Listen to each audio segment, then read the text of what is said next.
Today in the grain market, the soybeans were lower. It seems that the slowing exports have really sunk the futures. We've hit a new low since September of 2018. That's almost 6 months ago.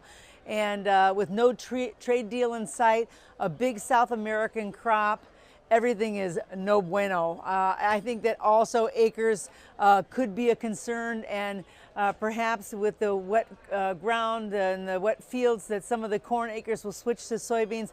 That's also adding pressure, and it's really contributing to the demise of this grain market right now, and certainly in soybeans. Let's look over to the corn side. Corn was also lower. Bearish fundamentals all the way across the board. The ethanol just has a terrible profitability, and it's getting worse. The Brazil crop is in, and it is also rising. So they've been really telling us that the numbers keep going up. That's really going to hurt some of the corn market as well.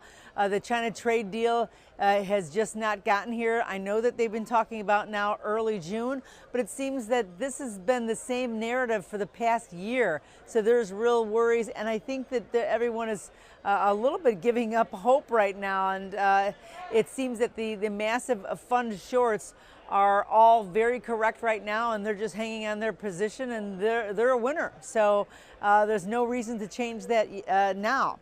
The wheat was also lower today, 7 and 8 cents at some point. These new lows are just not low enough to bring in any kind of buyers. We thought that bargain hunters would really step in, but they're in the driver's seat, and they just are saying there's just no reason to step in and buy right now. And they're looking at it as to who cares about wheat. There's so much across the board. Global supplies are really huge. Plus the China wheat stocks, the numbers have just gotten out, and they are at a new record high.